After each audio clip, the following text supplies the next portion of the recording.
Good day, students at home. On your government today in the Bethel Faith Group of Schools e-learning platform, we are taking the topic centralization and decentralization. Centralization, these are the objectives, these are the things we intend to achieve today in discussing this topic. One, the meaning of centralization. What does it mean when they say centralization? I've heard before or never heard before, but what does it mean, centralization?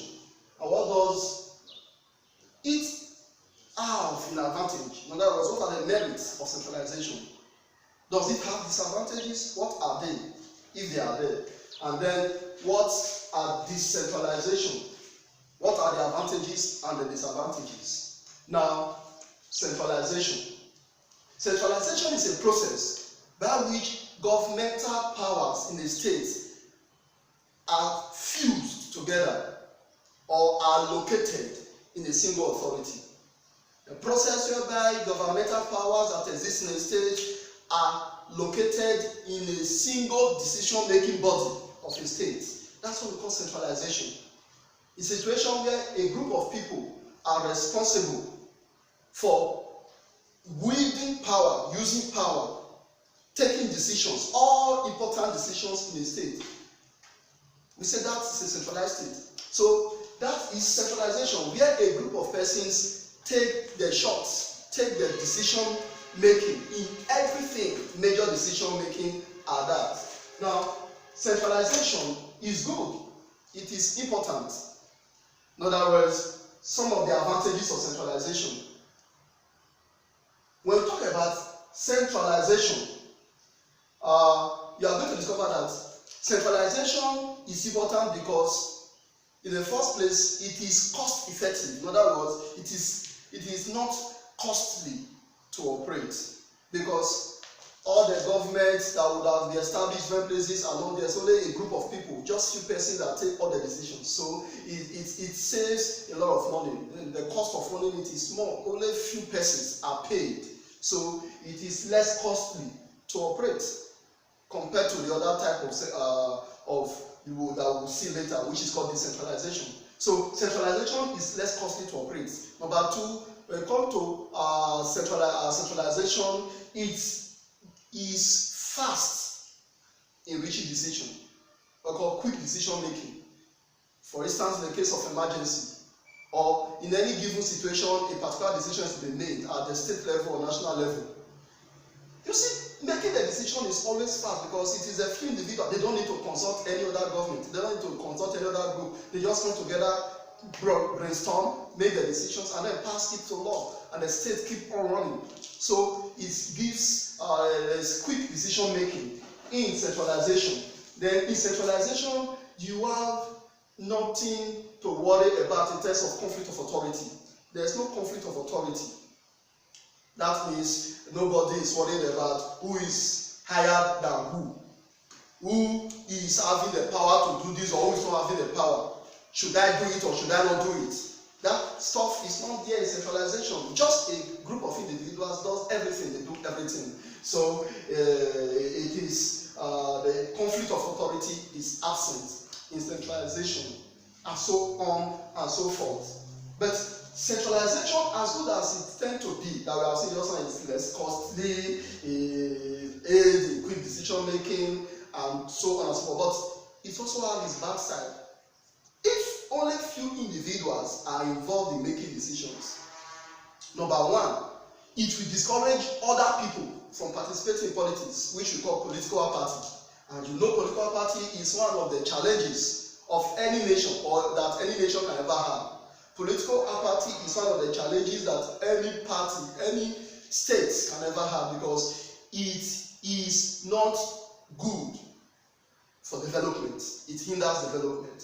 So it will lead to apathy, political apathy.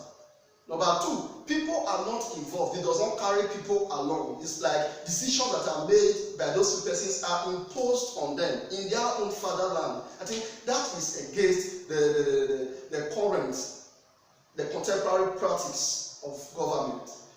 Number three, it can come about, it can lead to inefficient government. When few persons are the ones taking decisions. No input is expected. Nobody is allowed, is expected or is encouraged to add their own idea to the government. Like what you have, for instance, in modern government like Nigeria, modern state like Nigeria and so on. When the government wants to do one or two things, at times, once in a while, they seek the opinion of the people. What do you think about this? And people begin to speak. But in a centralized government, or even they can even ask the state government, local government, to send in their input. But when the government is centralized, those inputs, the good input that they would have got from the state is lost.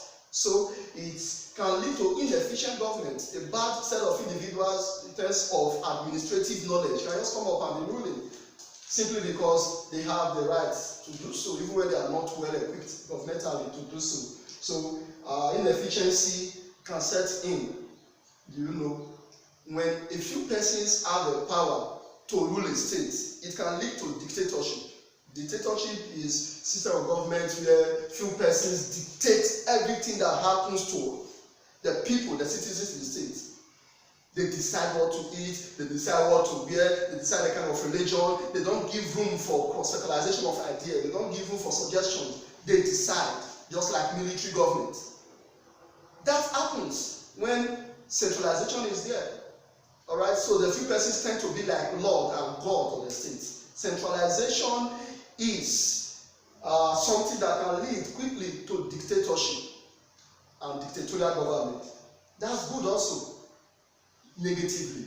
In other words, that is bad for the state.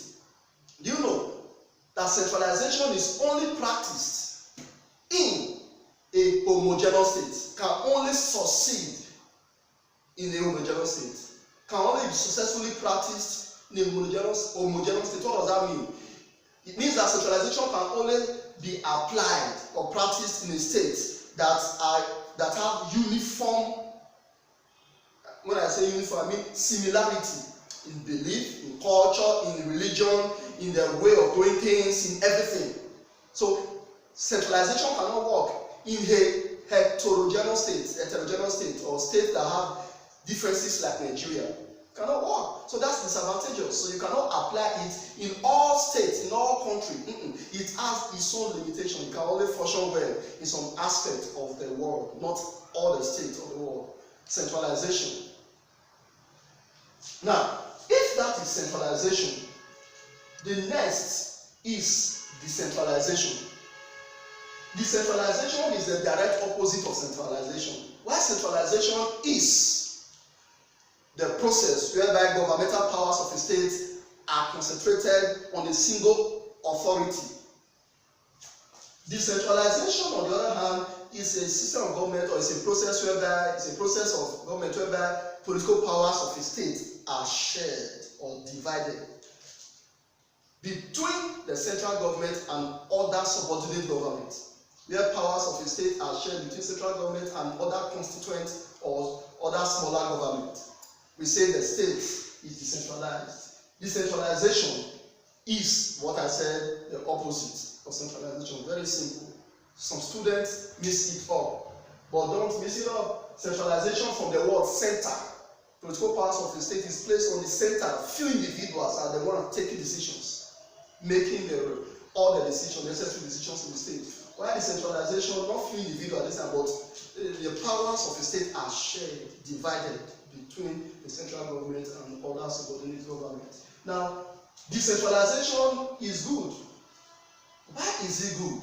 That means the merit of decentralization. Number one, decentralization is good because it leads to quick development. Why? As powers are shared, that means shared between the central government and other smaller governments, it means that the other smaller governments have the power to make decisions. They can take decisions. The state government can take decisions. The local government can take decisions. They can decide on how to develop the state, and not necessarily waiting for the federal government to come and take the decision and do it for them. So, if, for instance, a state is thinking in this direction, wants to develop, another state is thinking of development, another state is thinking of development, another government is thinking of development, and they are not just thinking, but they are carrying it out. You discover that the country generally quickly will develop compared to if it was a centralized state. So, number one advantage of decentralization is that it leads to quick development of the state. It leads to quick development of the state. Number two advantage of decentralization is that there is government being closer to the people. It brings government closer to the people. Why? People are involved, are carried along. Government don't just take decisions. There's an advantage of decentralization, that it brings government closer to the people. Number three advantage of centralization is that it removes the fear of minority from the people. The fear of the minority is that some set of people want to dominate them. If few persons are taking decisions, they may be from one ethnic group. So the other ethnic group, they may be afraid. But when everybody is involved in government, which decentralization explains, that fear of the minority is removed, and then it reduces workload on central government. It's another advantage of decentralization. Rather than central government making all the laws and taking all the decisions, now the local government, the state government can join, and everybody, all hands are on deck. So it reduces the workload of central government, giving the central government therefore time enough to focus on more important issues rather than doing or running all the issues at the same time. Now, disadvantage of decentralization, number one, it is costly to operate because more people are involved, and this requires more money. The government spends more in decentralization. Decentralization is more costly, more financially expensive, more expensive compared to centralization. Number two, in decentralization, there is delay in decision making. As more people are involved, the time that it will take to consult this level of government, consult another level, consult another group of people, the time is going. So decision making is not as fast in decentralization compared to as it was or as it is in a centralization or centralized state. So there is delay in decision making. And then in decentralization, the center is always weak. The central government is not as strong as the local government or the subordinate government, because those subordinate governments have direct, closer contact to the people. So they have their own power also. So whatever the government is doing, it is more or less a form of suggestion, unless the government want to use central government want to use its veto power, where the states have no right, or when the central government want to use its exclusive power. That we will understand later what veto power or exclusive power is. But otherwise, the center is weak. It is weaker compared to centralization. Then there is differences in development. In a decentralized state, development is not uniform. Take Nigeria for instance.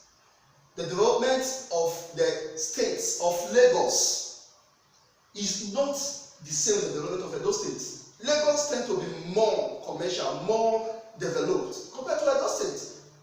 So it is all over the world. Wherever decentralization is practiced, development is not uniform.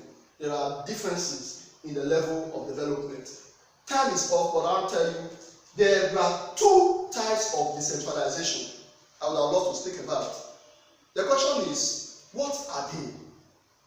I can tell you what they are, but what do they mean? The two types are devolution and deconcentration.